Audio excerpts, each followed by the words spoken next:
Hello everyone, I am doctor Ankita. तो आज का हमारा टॉपिक है टाइप्स ऑफ एपिडर्मोलॉजी। तो टाइप्स कौन कौन सा होता है?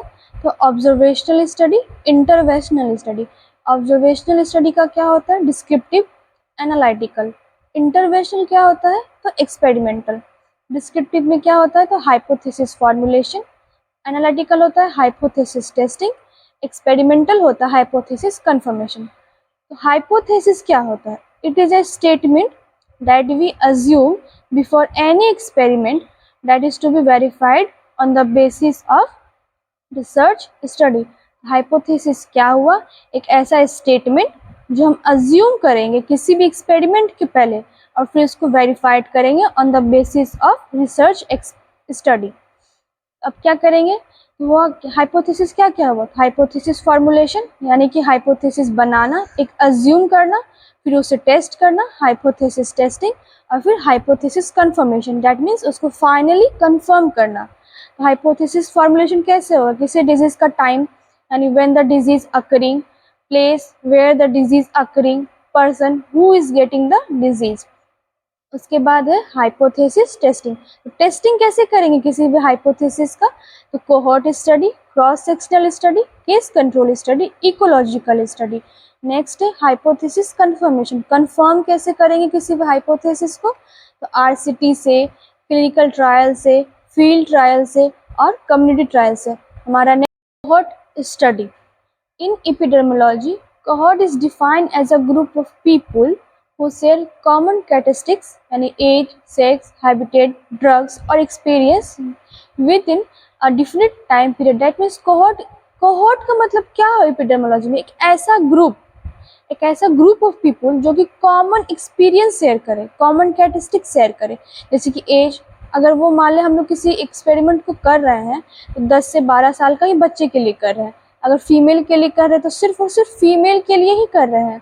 अगर हैबिटेट यानी कि अगर हम बिहार में किसी चीज़ का स्टडी कर रहे हैं तो वो बिहार के ही लोग होने चाहिए, बाहरी नहीं। कोई ड्रग, कोई जैसे वैक्सीन कोई आया, जैसे कोविड वैक्सीन आया था, तो वो सेम ड्रग से इन्फ्लुएंस हो, उस ग्रुप ऑफ पीपल को कोहॉर्ट बोलते हैं। तो अब कोहॉर्ट स्टडी क्या होता है? तो it is a type of analytical study which is usually undertaken to obtain additional evidence to support the existence of an association between suspected cause and disease. अब कोहॉर्ट स्टडी का different names दिया हुआ है, जैसे cause to effect study, यानी cause हो गया smoking और इफेक्ट हो गया lung carcinoma. Prospective study, longitudinal study, incidence study यानी new case study, forward looking study, exposure to outcome study, risk factor to disease study, follow up study, present to future study. हमारा cohort study का features क्या क्या होता है? तो इन cohort study the exposure has occurred, यानी कि एक्सपोजर हो चुका है, यानी कि लंग कार्सिनोमा के लिए स्मोकिंग काउज हो चुका है बट डिजीज नहीं हुआ है, डेट मीन्स लंग कैंसर नहीं हुआ है। यही हमारा कोहॉर्ट होता है। In cohort study the group for comparison under the same identical condition are studied for long time followed by disease occur or not occur with the help of follow up. तो cohort study का advantages क्या क्या है? तो remove recall और memory bias, incidence of disease can be find out, multiple outcome can be study.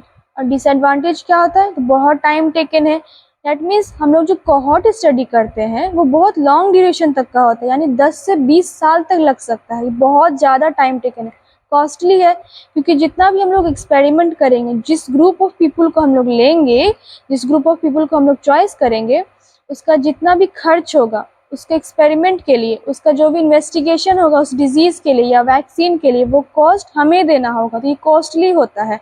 Loss of follow up patient आएगा ही नहीं। जिस ग्रुप को आप लेंगे, मान लीजिए वो बीच में ही मर गया या उसने स्मोकिंग छोड़ दिया या फिर वो अपना मतलब स्टेट चेंज कर दिया, तो फिर फॉलोअप होगा ही नहीं, तो फिर डिफ़िकल्ट हो जाएगा। इथिकल इशू, आप किसी को कंटिन्यूस कैसे बोल सकते हैं कि स्मोक करो ताकि मैं डिजीज़ देख सकूँ, लंग कार्सिनोमा होता है या नहीं, ये तो इथिकल इशू हो गया। और limited number of aetiological factor can be studied. Limited number यानी कि क्या हुआ? अब आप बहुत कम इटियोलॉजिकल फैक्टर्स निकाल सकते हैं। मान लिया लंग कार्सिनोमा का स्मोकिंग ही काउज है, यही निकलेगा और कुछ तो आ नहीं रहा है आपके सामने। ये बहुत ज़्यादा limited number of aetiological factor हमें बताता है। नेक्स्ट है फिगर ऑफ कोहॉर्ट स्टडी। तो टाइम और स्टडी का डायरेक्शन फ्यूचर की ओर ही होता है कोहॉर्ट स्टडी में। तो यहाँ क्या करेंगे, सबसे पहले group of people, that means population को लेंगे। किस पॉपुलेशन को? पीपल विदाउट डिजीज, ऐसा पॉपुलेशन जिसमें डिजीज ना हो। फिर आगे चल के कुछ टाइम बाद देखना है कि एक्सपोज और नॉन एक्सपोज। एक्सपोज यानी कि एग्जाम्पल में किसे, कौन है जो स्मोकिंग जिसने शुरू कर दिया, कौन ऐसा ग्रुप है जिसने स्मोकिंग शुरू नहीं किया। अब इन दोनों को डिवाइड करेंगे तो कुछ लोगों में डिजीज होगा, कुछ में नहीं होगा। और नॉन एक्सपोज में भी सेम, कुछ में डिजीज होगा और कुछ में नहीं होगा। यही से हमें पता चलता है कि कोहॉर्ट स्टडी का इस्तेमाल कैसे करेंगे। तो मान लेते हैं अगर यहाँ पे एक्सपोज वाले में डिजीज अकर हो रहा है 90% पॉपुलेशन में, दैट मीन्स लंग कार्सिनोमा का जो काउज है वो स्मोकिंग ही है। अब नेक्स्ट है हमारा टाइप्स ऑफ कोहॉर्ट स्टडी। तो कोहॉर्ट स्टडी का होता है 3 types, prospective cohort study, retrospective cohort study और मिक्स। तो प्रोस्पेक्टिव कोहॉर्ट स्टडी क्या होता है? Classical type of cohort study होता है, ये क्लासिकल टाइप होता है कोहॉर्ट स्टडी का। रेट्रोस्पेक्टिव कोहॉर्ट स्टडी क्या होता है? इसमें क्या होता है, तो both exposure and outcome occurred, that means जो हमारा लंग कार्सिनोमा का काउज था स्मोकिंग और जो लंग कार्सिनोमा था आउटकम, दोनों अकर हो चुका है। इसमें करते कैसे हैं study? Go back to past 10 to 30 years to select the group from existing records, that means medical records, study till present with medical records। तो फिर हमारा डिजीज मिलेगा या फिर डिजीज नहीं मिलेगा। मिक्स में क्या करते हैं, प्रोस्पेक्टिव और रेट्रोस्पेक्टिव का ये मिक्स होता है, यानी प्रोस्पेक्टिव और रेट्रोस्पेक्टिव का मिक्स होता है।